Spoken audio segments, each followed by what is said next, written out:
Hello everyone, আসসালামু আলাইকুম। Welcome to my channel. আজ আমি আপনাদের জন্য এনেছি ছানার জিলাপির রেসিপি। তবে এটাতে কোনো রকমের ছানা দেয়া নেই, এটা একেবারে গরুর তরল দুধের তৈরি। আর এটার টেস্ট কিন্তু দোকানের তৈরি ছানার জিলাপির থেকে অনেক বেশি সুস্বাদু। চলুন তাহলে শুরু করা যাক। চুলায় একটা হাঁড়ি বসিয়ে সেটাতে তরল দুধ দিয়ে দিলাম 2 কেজি। এবার দুধটাকে আমরা ভালোভাবে ফুটাতে থাকবো। আর ততক্ষণ এটাকে আমরা ফুটাতে থাকবো যতক্ষণ না দুধটা ঘন হয়ে আসবে। দুধটাকে সবসময় নাড়তে থাকবেন, খেয়াল করবেন যেন পুড়ে না যায়, পুড়ে গেলে খেতে ভালো লাগবে না। এখন আমি 2 কেজি দুধ ভালোভাবে ফুটিয়ে নিয়ে হাফ কেজি পরিমাণ করে নেব। এতে করে মিষ্টির স্বাদটা অনেকটা বেড়ে যাবে। আর আপনারা দেখতেই পাচ্ছেন দুধটা কতটা ঘন হয়ে এসেছে।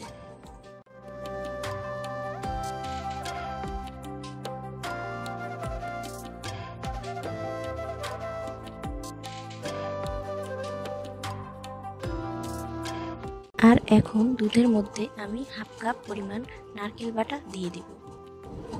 এতে করে মিষ্টির ভিতর একটা সুন্দর ফ্লেভার পাওয়া যায়, যেটা আমার অনেক ভালো লাগে। দুধের মধ্যে নারকেল বাটা দিয়ে কিছু সময় ধরে নেড়ে নেড়ে সিদ্ধ করে নিব।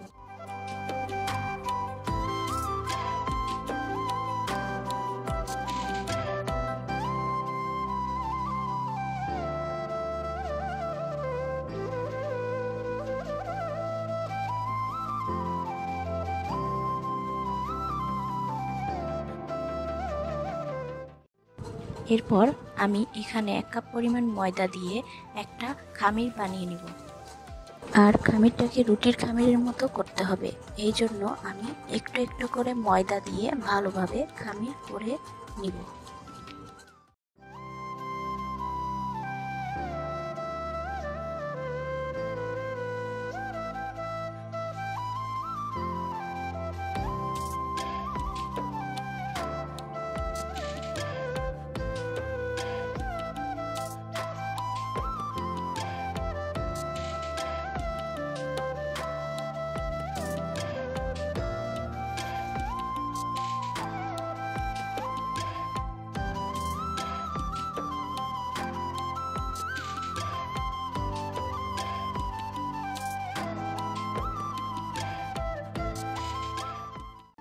এখন আমার খামিরটা করা হয়ে গেছে। খামিরটাকে চুলা থেকে নামিয়ে নিয়ে একটু ঠান্ডা করে ভালোভাবে মথে নিতে হবে।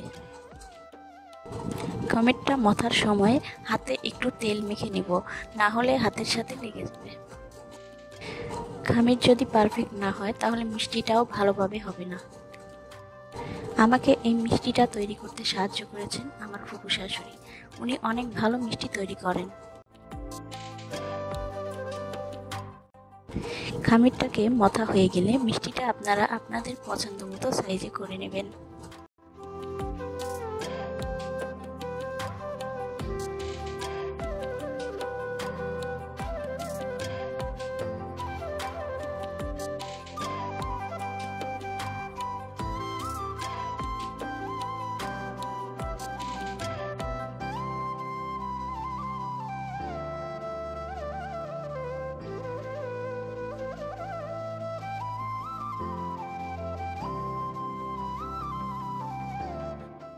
আমি মিষ্টিগুলো এভাবে করে তৈরি করে নিয়েছি।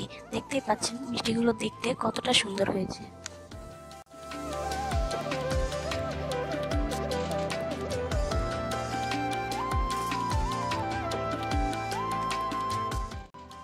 এবারে আমি চলে যাব মিষ্টির শিরা তৈরি করতে। মিষ্টির শিরা তৈরি করতে লাগবে 1 কেজি চিনি আর শিরার জন্য পরিমাণ মতো পানি।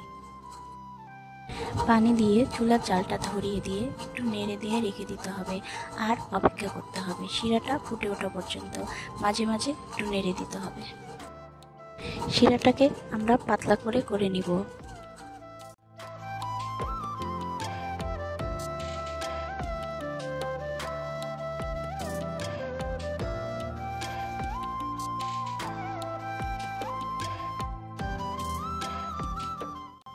এবারে গরম শিরাটা একটা পাত্রে রেখে দিতে হবে।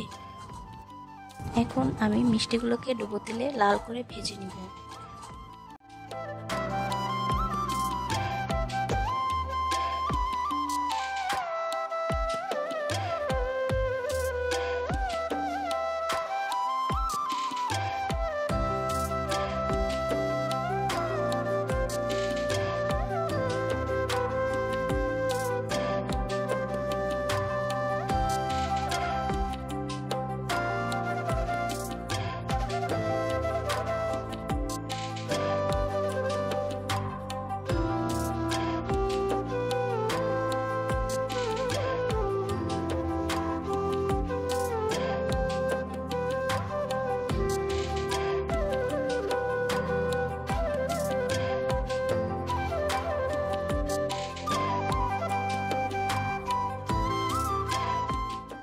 দেখুন মিষ্টিগুলো ভাজা হয়ে গেছে।